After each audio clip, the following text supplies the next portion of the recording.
It's Andrew, SB Moto here with the P7, and for the 18th time, or well, actually I think it's the 4th or 5th time here, I'm just filling in some information, doing a video here about the Suspension101 Gobbler setup for the Tenere 700.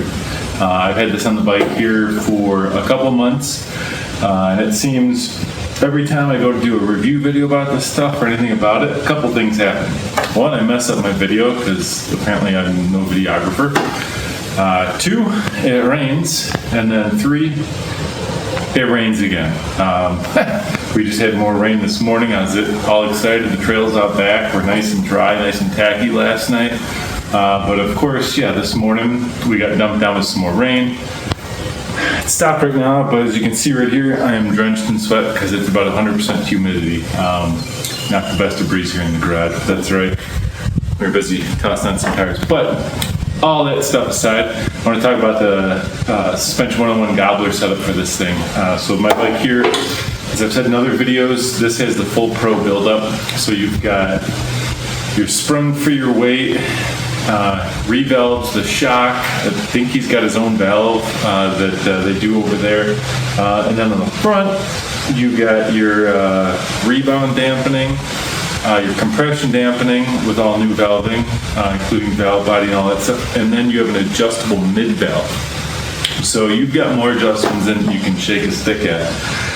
And I've been riding this pretty much stock so far. With the baseline settings that he set up on there, just because it's kind of been that good. Before I had this done, I had done the Motocyclo valving on Adventure Rider, what he spec'd out there with the mid-valve shims and all that stuff. I had that done, and that combined with my rear linkage thing, that was a pretty good setup. I was really excited with how it handled things. You could hit bumps, you could kind of attack pretty well, but I thought that was good until basically I rode this, and there's not even a comparison. This is going from, some sort of pogo stick to a well-dialed setup. With the setup as he has it, it's pretty plush in the top of the stroke here. So as you're cruising down the road, the best feeling I can explain to it is you're riding on a cloud. You just don't feel anything. It's something where you don't have to think about it anymore. In the past, the stock setup on this, you kind of had to think about things a bit. The way it's set up now, you're just riding and you're enjoying the ride, knowing that, if I want to attack something, I can.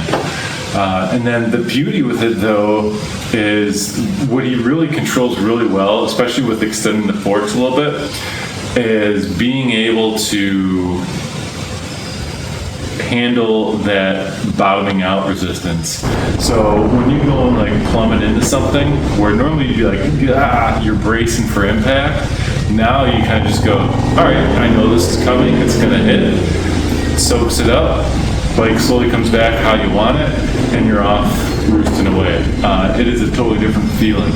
Now I did do some testing where at my shop where I've got a cul-de-sac and it's a really steep incline on the side of it, and there's the drainage that just goes down, and you got a steep hill, and then it kind of jumps up into our parking lot. And I used to, when I was competing trials, I would ride all through there. It was a great off-camber place to ride through the trees to work on just your basics. But for the big bikes, it's kind of fun because you can kind of go from the road and kind of blast into it. So you kind of jump in, or ride basically into a face, then uphill, and then jump off. So you get an amazing feeling of what it can handle as far as just smashing into more or less a brick wall.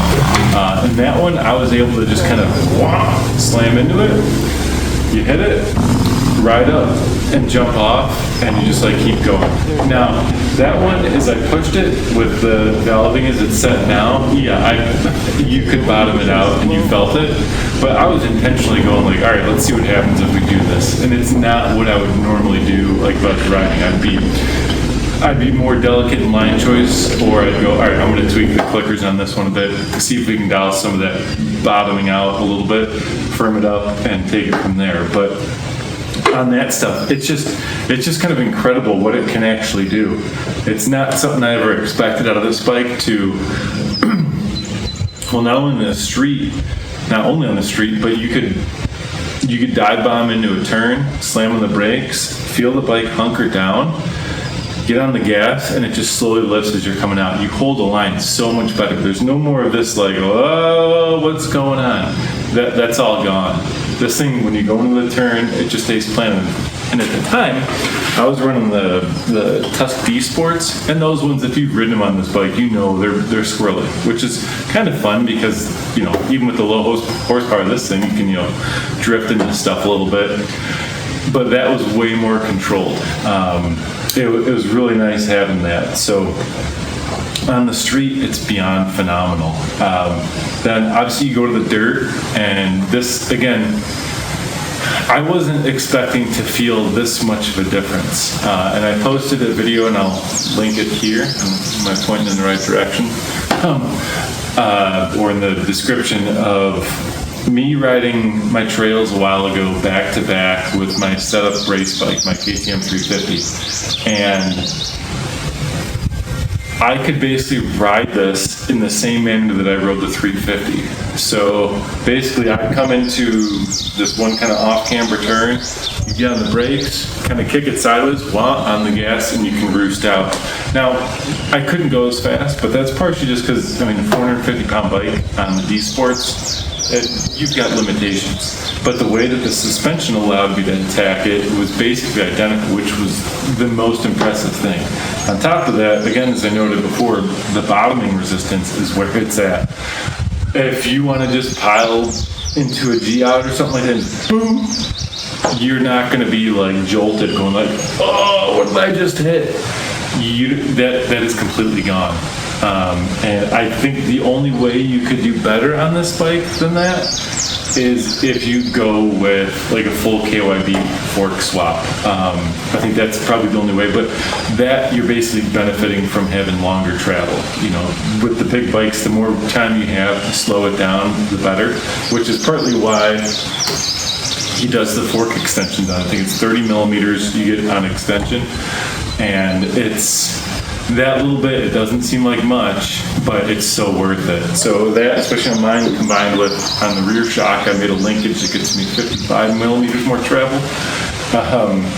It's really, really a great setup. Maybe a little tall for some people, but in the grand scheme of things, when it sits down and it sags, it's pretty tolerable. Yes, I'm used to riding the enduros and all that stuff, where if you have to, you just kind of scooch to one side, put a foot down. But even in the woods, it's not bad. Now I'm 6 foot, 32-inch inseam or so. So yeah, I know that affects, or it's different compared to some people who might be shorter. But all around, you just can't go wrong with this setup. The way that it allows you to attack things on this bike, it puts it in a whole other category. And guys can talk about the WP suspension on their KTMs and all that stuff, and if you're out riding this, you're basically gonna want like a complete suspension swap. That's the way I'm gonna put it. This is basically as good as it gets. So if you got any questions on this, ask me. Go to suspension101.com. That's 101.com. They're really great. They turn this around super duper fast.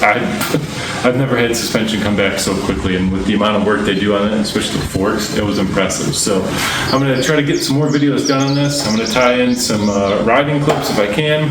I got some on the GoPro with the chin mount hitting some things, so hoping that can translate through. But yeah, if you got any questions, comments, concerns, ask me in the comments, or reach out directly to Suspension101. They'll get you set up and riding your T7 like it's meant to be. So like, comment, subscribe, all that good stuff. And otherwise, we'll catch you out on the trails.